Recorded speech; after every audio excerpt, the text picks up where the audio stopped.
नका करू संसार श्रमा. संसार वगैरे व्यवस्थित करा, फक्त त्याच्यामध्ये गुंतून राहू नका. जर गुंतून राहिले तर अंतकालेच मामेव स्मरण मुक्ता करे. अंतकाळामध्ये मी तुम्हाला मुक्ती देणार आहे. आणि जर तुम्ही माझ्या दरबारात मला कधी दिसले नाही तर मग तुम्ही जिवंतपणे जरी कीर्तनाला कधी गेले नाही, जिवंतपणे जर तुम्ही कधी देवाच्या दरबारात गेले नाही, पण कमीत कमी इतकं लक्षामध्ये ठेवता, मेल्याच्या नंतर ज्या ठिकाणी तुम्हाला जळायचं ते कोणाचं घर आहे? मेरे भोले. आता माया म्हणते ना मारा एक नंबर बोले बाबाला गाणं म्हणते हो बोले मैं काशी म्हणता ना तुम्ही. मग त्या भोले बाबाच्या श्मशान आपल्याला जळायचंय आणि मग आपण ज्या ठिकाणी जळणार आहे कमीत कमी त्या भोलेनाथांनी शेवट आपल्याला ओळखलं पाहिजे, म्हणून तरी आपण कथा कीर्तनाला एक दिवस तरी गेलं पाहिजे. मग नका गुंतू विषय कामा, हा मुद्दा फार महत्वाचा आहे. विनेकरी बाबा, तुम्ही माझ्या वडिलांच्या वयीचे, तुमच्या काळामध्ये जर एखाद्या माणसाला सापडेप चावला तर कुठे घेऊन जात होते? मारुतीच्या. आता थोडं आपण ग्रंथांवर बोलू, कारण कसं आहे माहिती का, काही विद्वान असतात मग ते म्हणतील महाराज त्या अभंगावर बोलणार नाही. त्या अभंग त्यांनी समजत बी नाही, पण तरी त्या अभंगावर बोलणार नाही. रामायणाचा एक पुरावा देतो, खरं असेल तर खरं म्हणता, खोटं असेल तर खोटं म्हणता. तत्वत सत्य स्वीकारण्याची बुद्धी म्हणजे परमात्म्याची नामसंख्या, त्याच्यामध्ये आपल्याला एक सक्रिय गती प्राप्त करून देणारा एक विद्वत्ता निर्माण होत असते. खरं खरं सांगा, राम आपल्या काळात म्हणजे पूर्वीच्या काळी जर एखाद्या व्यक्तीला साप चावला तर त्याला कुठे घेऊन जायचे? मारुतीच्या मंदिरावर घेऊन जायचे. बरोबर आहे. मग मला एक सांगा, लक्ष्मणाला बाण लागला होता, शक्तिबाण लागला होता, बरोबर आहे. मग जेव्हा लक्ष्मणाला शक्तिबाण लागला तेव्हा हनुमंतराय कुठे होते? बाण लागला तिथंच होते ते, बरं का. आता लक्ष्मणजींना बाण लागलेला आहे, रामचंद्रांच्या मांडीवर लक्ष्मणजी आहे आणि रामचंद्र रडत आहे. रामचंद्र म्हणजे ब्रह्मांडाचा नायक, रामचंद्र म्हणजे ब्रह्मांडाचा नायक. ब्रह्मांडाच्या नायकाच्या भावाला शक्तिबाण लागलेला आहे आणि ब्रह्मांडाचा नायक ते पुत्र आणि ते मी सांगा ना पुत्रा. त्या अवस्थेमध्ये हनुमंतरायांना काही बघितल्या जात नाही. हनुमंतरायांनी बिभीषणाला सांगितलं तुम्ही काहीतरी करा. आणि मग बिभीषणजी पुढे आले आणि बिभीषणाने सांगितलं रामचंद्रांना आपल्या भावाला शक्तिबाण लागलेला आहे आणि याचा उपाय फक्त एकच व्यक्ती करू शकतो आणि त्याचं नाव सुषेण वैद्य, तो रावणाचा आहे. मग रावणाच्या सुषेण वैद्याला घ्यायला कोण गेलं? हनुमंतराय घ्यायला गेले. हनुमंतराय त्याला घ्यायला गेले, पण तो म्हणे मी येत नाही. ते डायरेक्ट घरून आणलं, त्यांनी डायरेक्ट दवाखानाचा दवाखाना, बरोबर आहे का नाही. मग आता सुषेण वैद्याने लक्ष्मणजीची नाडी चेक केली आणि सुषेण वैद्याने असा सल्ला दिला, तुमच्या भावाला वाचवण्यासाठी मी सक्षम आहे, पण ती औषधी आता माझ्याकडे उपलब्ध नाही. तुम्ही एक काम करा, द्रोणागिरी पर्वतावरून तुम्ही संजीवन नावाची बुटी आणा. कोण म्हणतंय?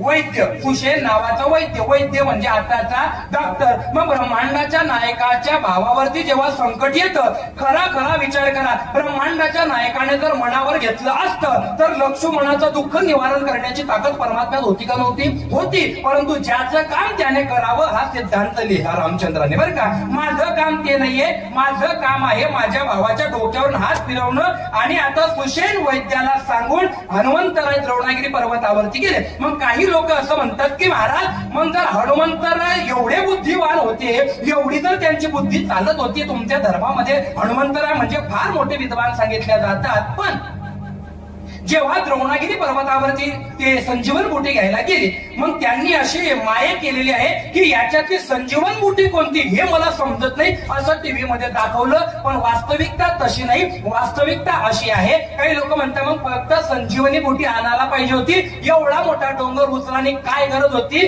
तर त्याची गरज अशी होती की शक्तिबाण फक्त लक्ष्मणालाच नाही तर लाखो वानरांना सुद्धा लागलेला होता. मग घडी जावं परवडी का? मग दवाखाना बॉक्स ना बॉक्स.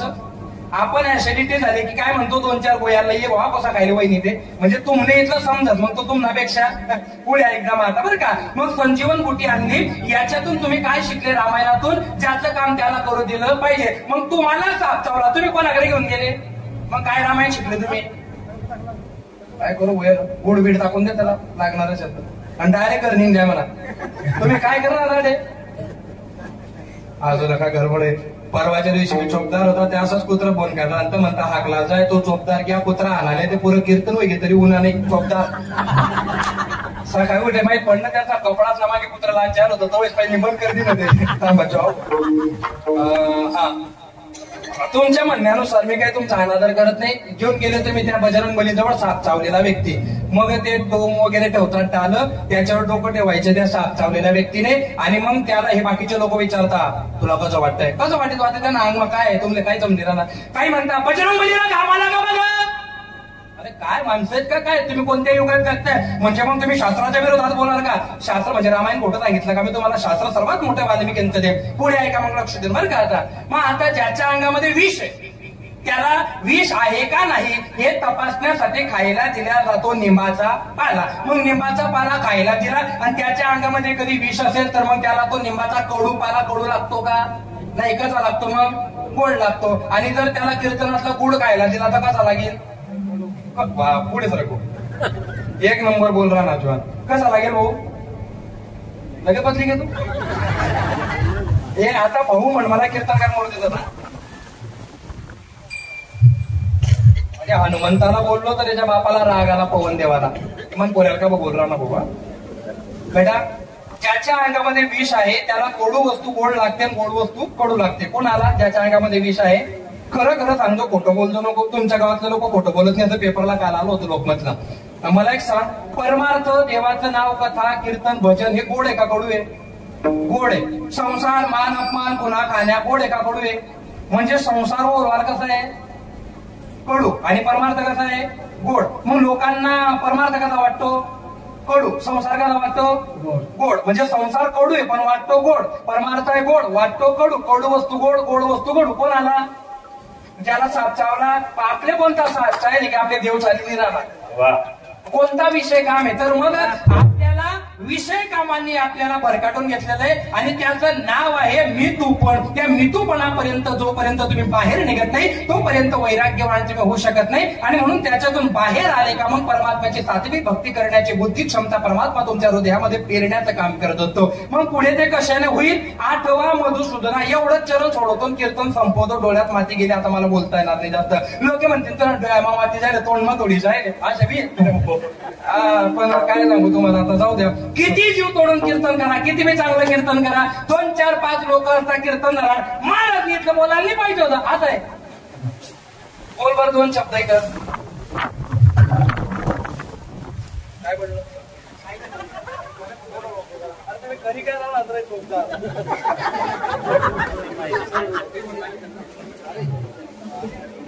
आज एक मंत्री भाषण करत होते ना, आता खंबाई पडणार युवरचं किरण. जाऊ द्या. लोक म्हणतील बाई चालायचं बाहेर चालू आहे नाही, देव बी काय करणार. बरोबर आहे का? आहे ना? अर्धा तास आहे माझ्याकडे, लक्ष देणं आहे का? आठवा मधुसूदना. आठवा मधुसूदना. तुम्ही पटापट सांगा. जो उत्तर देईल त्याला बक्षीस आहे बरं का. कारण माझा स्वभाव कडक असण्याचं कारण यांना चांगलं माहितीये. कायद्याच्या क्षेत्रामध्ये काम करत असताना कायदा हा कायदाच असतो, त्याच्या बाहेर कोणी गेलं की डोकं फिरतं माझं बरं का. एकदम शांततेत कीर्तन ऐकायचं. अजून अर्धा तास आपल्याकडे शिल्लक आहे.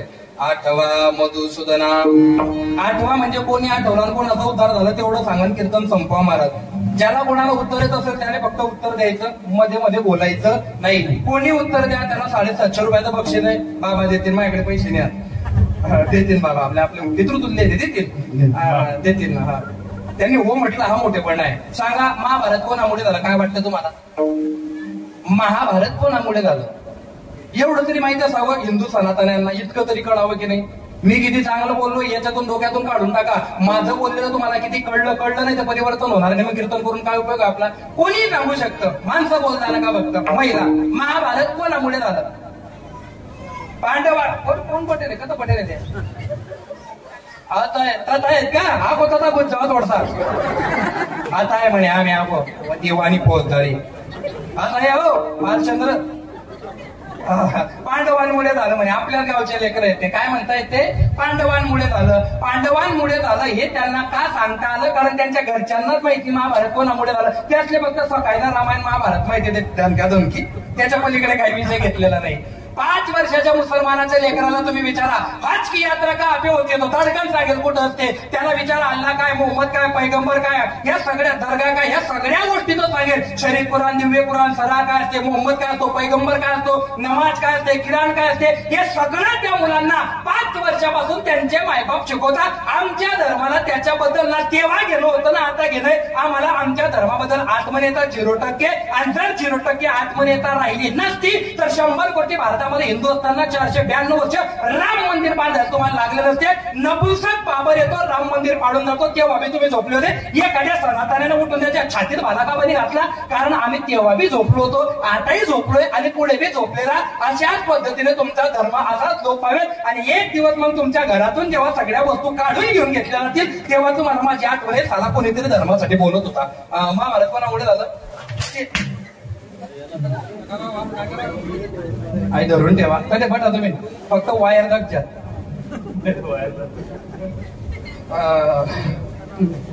चला मी सांगतो तुम्हाला कोण आवडेल. आई आम्ही बटणार त्या ठेवच्या मंडपात आम्ही पडणार चाली पक्का मनवर पडाल नको.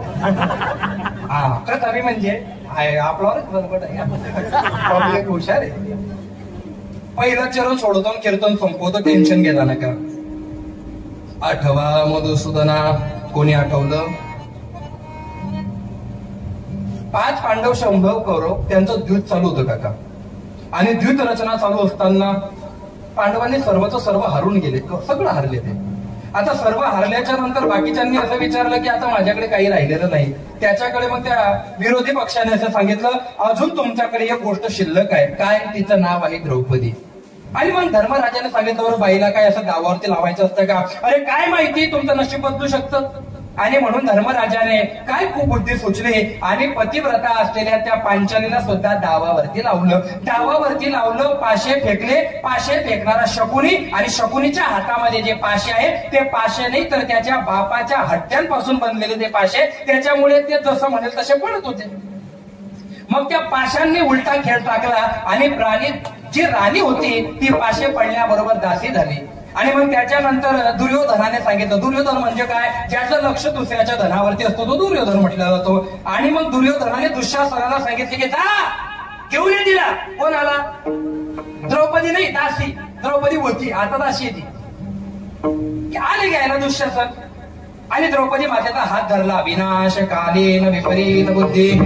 हात धरला, हात झटकून टाकला. लाज वाटत नाही? वहिनी तुझी मी.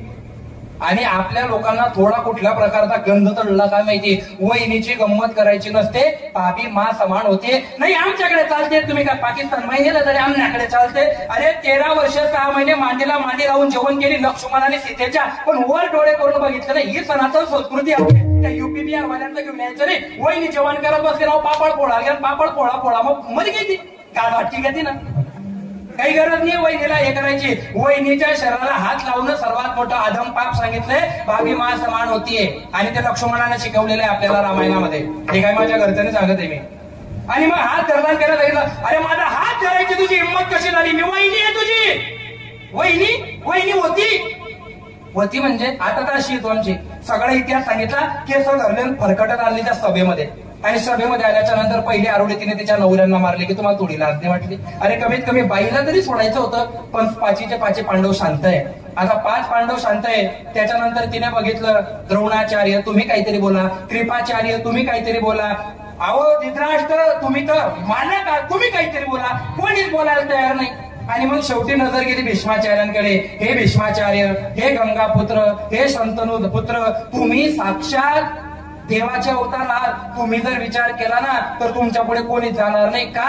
कारण त्यांना इच्छा मृत्यूचं वरदान प्राप्त आहे. तुम्हाला या जगात कोणी मारू शकत नाही. तुमचे गुरु साक्षात परशुराम आहे. आणि एवढे मोठे तुम्ही असताना तुमच्या डोळ्यासमोर जर एका बाईवर अन्याय अत्याचार होत असेल, तुम्ही जर काहीच बोलणार नाही तर मग पुढे कसं व्हायचं? भीष्माचार्य जर उठले असते, ते का उठले नाही? त्यांनी पापाचं अन्न खाल्लं या रिकाम्या गोष्टी ऐकायला मी आलेलो नाही. पण जर फक्त तर्क वितर्क लावा. गुरु किल्ली आहे महाभारताची, जपानच्या शास्त्रज्ञाने प्रकाशित केलेली 4 वर्षाआधी. तर त्याचं असं म्हणणं आहे जर भीष्माचार्य उठले असते, त्याच्या पुढे कोणी गेलं असतं? कोणाच्या बापाची ताकद होती. आणि जर भीष्माचार्यांनी जर धडाधड जर या दोघांच्याही एक कान पठात घातले असतील ना आणि द्रौपदीला सांगितलं तर साडीवर घरात वळ पुढे कोणी आलं नसतं आणि जर त्या द्रौपदीचा अपमान झाला नसता, भीमाने प्रतिज्ञा केली नसती आणि त्या भीमाच्या प्रतिज्ञा पूर्ण करण्यासाठी साक्षात परमात्म्याने सुद्धा युद्धाचा प्रसंग घडवला नसता. याच्यातून शिकण्यासारखं असं आहे, जेव्हा जेव्हा शांत लोक, जेव्हा जेव्हा चांगले लोक शांत बसतात, तेव्हा तेव्हा रिकामे लोक महाभारताला कारणीभूत ठरतात. हे सनातन्यांच्या डोक्यात तेव्हा गेलं ना, आता जात आहे. बरं जाऊ द्या माता. मग द्रौपदी मातेची मदत कोणीच केली नाही का? कोणी केली? कोणी केली? मांडीबार कृष्णाने केली. कोणी केली? कृष्ण भगवंताने मदत केली. खरं खरं सांगा, खोटं बोलता नका. कृष्ण परमात्म्याला माहिती होतं का नाही की आपल्या बहिणीचं वस्त्र हरवून होणार? देव आहे तो, माहित होतं का नाही? मग माहिती असताना पहिले जाऊन बसायला पाहिजे होतं का नाही? पण गेला नाही. बरं गेला नाही तर नाही, मग जेव्हा वस्त्र हरण चालू झालं तेव्हा गेला का? नाही गेला. मग केव्हा गेला? जेव्हा तिने बोलवलं. मग मला एका सोप्या प्रश्नाचं उत्तर द्या. पहिलं चरण आपलं सुटलं. मला एक सांगा, जर समजा त्याच्या बहिणीचं वस्त्र हरण होतं तरी सुद्धा तो बोलवल्याशिवाय जात नाही, मग मला एक सांगा, तुमच्यावर जर एखादं संकट आलं मग तो डायरेक्ट ये का बोलावलं पडेल? आठवा मधुसूदना. मग कसं आठवा? तुम्ही वासुदेव वासुदेव म्हणा. मग याने काय होईल? यानेच तुमचा उद्धार होईल. म्हणून कर जोडले अभंगाचं प्रथम चरण. जोडून विनवितो तुम्हा, कर जोडून विनवितो तुम्हा, कर जोडून विनवितो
गाव इतकं छान आहे, एवढं वारा उदान आहे, पण एकना बी आवाज नाही. इथला मध्ये लोक उठी जातात बटी जातात. पण तुमचं गाव कोणतं गाव आहे?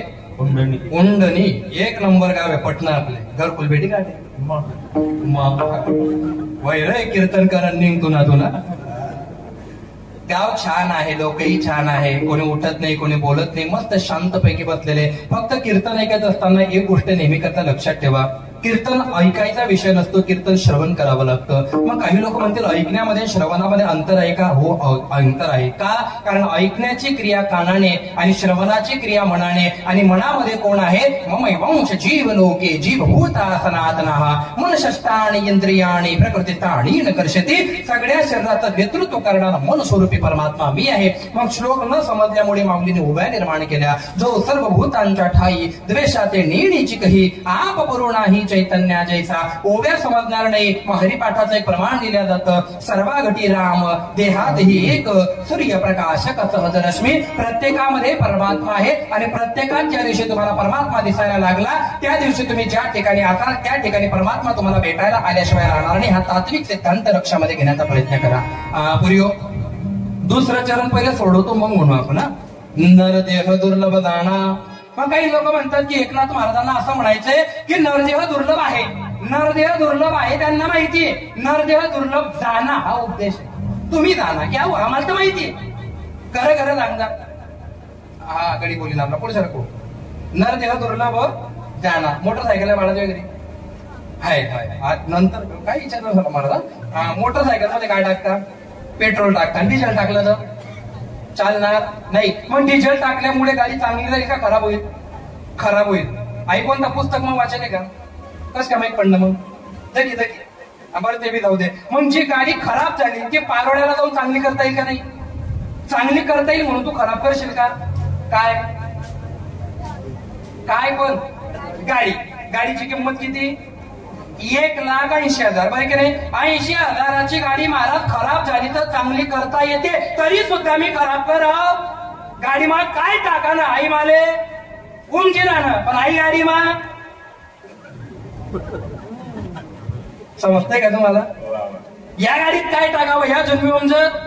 पण एक गोष्ट लक्षात ठेवता सगळे स्पेअर पार्ट भेटतील पण आपल्या शरीराचे स्पेअर पार्ट लवकर भेटत नाही. आणि जर ते खराब झाल्याच्या नंतर जर भेटत नसतील हा नरदेह तुम्ही दुर्लभ आहे जाणला पाहिजे. काही लोकांचं फार असं छाती ठोकून कार मारतात अशा मर्शी भेटाय करते. पण कमीत कमी मेल्याच्या नंतर 4 कांदे करीन 1 मडका धरणारा तरी आणि 1 शिरगावणारा लागेल का नाही लागेल? मग आपण कुठल्या अंतरावरती म्हणतो की आम्हाला कोणाची गरज नाही. आणि काही लोक तर फार विशेषत्वाने भाषण करत असतात. महाराज नाही घेणारा मी देवाचं नाव, नाही जाणारा मी कीर्तनाला, नका येऊ कीर्तनाला, नका घेऊ देवाचं नाव. पण एक गोष्ट नेहमी करता लक्षात ठेवजा तुमच्यासारखी छाती फुगली होती रावणाची. 1,00,000 पोरं 1,25,000 नातू 1,25,000 पण तू 80,000 बायका 7 कोटी घरं सोन्याची. पण अशा ठिकाणी मेला समुद्राच्या काठावर पण तोंडात त्याचा ना मणी भेटला ना 1 थेंब पाणी भेटला. एवढा मोठा रावण कवडी घेऊन गेला आणि तुम्ही काय घेऊन जाणार आहे? तो छाती ठोकणारा रावण आणि चांगल्या ठोकणारा दुर्योधन या दोघी गोष्टींना कधी विसरायचं नाही. त्यांना बी पारांकार होता. आमला कोणी गरज नाही. आमनी इथली वय के आमना अरे ध्यान मा ठेवत्या ज्या दिन मरी जातात ना इथला लोटा मारोगा राग भर देतील नदीमा फेक येते आणि ते नदीत फेकल्याच्या नंतर तुम्ही निरीक्षण करा माणसाच्या हड्ड्या त्या तापीच्या पाण्यावर तरंगत्या आणि मग त्या हळूहळू काठाला लागतात. काठावर कुत्रे फिरता इथली गण देवता आपली वाव आहे त्याला ठेवता. 2018ला सांगत होतो महामारी येणाऱ्या लोक बनाव काय बी सांगत. त्याच पद्धतीने 2032ला आपल्या या पृथ्वीवरती फार मोठा विनाश होणार आहे. त्याची सुरुवात झालेली आहे. पाकिस्तानमध्ये सुद्धा 24.5 भूकंप आलेला आहे आणि हळूहळू असंच होणार आहे.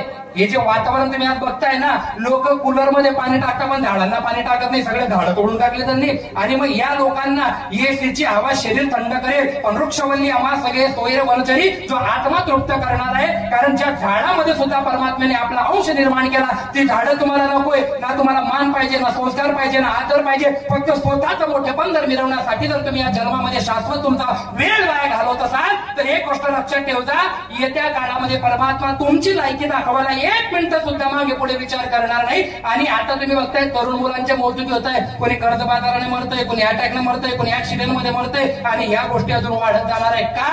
कारण तुम्ही भारी भरायला लागले. अहम ब्रह्मास्मीने म्हणायचं. ब्रह्म सत्य जगत मिथ्या असं म्हणायचं. जोपर्यंत जीवामध्ये जीव आहे तोपर्यंत चांगलं वागायचं आणि एक दिवस हा संसार सोडून आपल्याला निघून जायचंय. हे बुद्धिमत्ता डोक्यात घ्यायला मग बघा परमार्थामध्ये किती आनंद येतो. तुमचं जाऊ द्या माझं सांगतो कीर्तनाची सेवा समाप्त करतो. जास्त वेळ आपल्याकडे नाही. विनेकरी बाबा खरं खरं सांगता दुपारी 12 वाजेला कधी तुम्हाला अशी बातमी मिळाली असली की आज हा कीर्तनकार मरी घ्या मी मरू शकतो ना. तुम्ही बोलता तुम्ही कठोर आहे थोडे. माईक मध्ये सांगा जर दुपारी 12 वाजेला तुम्हाला माहिती पडलं असतं की आज ना कीर्तनकार मरी घ्या तर तुम्ही कोणत्या तयारीत लागले असते? तू सांगते बघ तू इमानदार आहे. मी गेलो असतो तरी हा सप्ताह बंद पडला असता का चालू राहिला असता? चालू राहिला असता. तू मर झाला तर आपल्या काय फक्त जल्दी समजायला पाहिजे होता आहे का नाही? टाईमवर समजता ते मग दुसरा तरी लय तुझच. मला असं वाटतं लोकांच्या माझ्यावर प्रेम आहे नाही तर चालू त्यांना आत्मदंड त्याला बोलता बी नाही राहणार मत काही. बरं जाऊ दे माझं जाऊ दे भाऊ. आता हे समजा पकवाज तुमले मारा विराव नाही मी पकवाजी आजारी पडले असते दवाखान्यात गेले असते तर कोणीतरी कसं का असे ना वाजवलं कोणीतरी वाजवलं म्हणजे मी गेलो नाही तर ते काम होणार नाही. हे डोक्यातून काढून टाका मग परमार्थात या. काही लोकांना महाराज माझ्याकडे जाणं पडली तर मी नाही घेऊ ना तिथे मिटिंग व्हावं नाही तू वाटते मग तुला कारण मिटिंग येतील तेव्हा टाक्या वांगानी भाजी करा आणि पुन्हा लागते कांदा टाकू चाल हे डोक्यातून काढून टाका. जेव्हा तुम्ही नव्हते तेव्हाही ब्रह्मांड होतं, तुम्ही आहे तेव्हाही ब्रह्मांड आहे आणि तुम्ही मेल्याच्या नंतर सुद्धा हे ब्रह्मांड असंच राहणार आहे. समाजामध्ये किती आले आणि किती गेले कोणाला कवडीचा फरक पडत नाही आणि मी मेल्याच्या नंतर जर यांना फरक पडणार नसेल मग मी माझा नरद्याचा सत उपयोग करून याला दुर्लभ जाणून घेतला पाहिजे. हा तर सिद्धांत आहे. आला का लक्षामध्ये? नरदेह दुर्लभ जाणार. 100 वर्षाची गणना, 100 वर्षाचं आयुष्य, 50 वर्ष झोपेमध्ये गेले, 25 वर्ष शिक्षणामध्ये गेले आणि आता 100चा कोणी होत नाही. मग तुम्ही जगले कधी? या गोष्टीवरती संशोधन होणं फार अत्यंत गरजेचं आहे. मग 100 वर्षामध्ये सुख आहे का दुःख आहे? कोण म्हणतं? कबीर महाराज. लक्ष देऊन ऐका. अरे जो देखे सो दुखिया बाबा, सुखिया कोई नहीं रे राम. राजा दुखिया प्रजा दुखिया, दुखिया घर बैरागी रे. ब्रह्मा दुखिया विष्णु दुखिया, जिनने सृष्टि कमाई. मग जगात कोणी सुखी नाही का महाराज? एक व्यक्ती सुखी आहे. कोण? कहत कबीरा वो नहीं दुखिया, जिनने मन को जीता रे राम. ज्याचं मनावर राज्य आहे ना तो खरा सुखी आहे. काही लोकांना बंगल्यात झोप येत नाही, काहींना झोपडीत झोप येते. सगळा खेळ मनाचा आहे. आणि काय कृष्ण वाणी किती गोड आहे, लक्ष देऊन ऐका. मन के बहकावे में ना मन राह भुलावे ब्रह्मे डाले. मन के बहकावे में ना मन राह भुलावे ब्रह्मे डाले. मन का तू जात ना बन, मन का तू जात ना बन. इस मन को अपना जात बना ले. झूठी काया झूठी माया, झूठा सब जाना डाले. झूठी माया झूठी काया, झूठा सब जाना डाले. पल भर के सब संग ये साथे, पल भर के सब संग ये साथे. प्रभु से अपना नाता जोड़ा ले. मन के बहकावे में ना मन राह भुलावे ब्रह्मे डाले. राह भुलावे ब्रह्मे डाले. राह भुलावे ब्रह्मे डाले. हे माझं नाहीये, हे तर अजून त्याला माऊलींचं प्रमाण आहे. मनोमार्गे गेला तो तेथेचे मुकला, हरिपाठ येथे रावला तुझे धन्य. मग या नरद्याची सार्थकता आठवा मधुसूदना, तुम्ही वासुदेव वासुदेव म्हणा. मग याच्या व्यतिरिक्त केलेलं कर्म अभंगाच्या 3ऱ्या चरणात.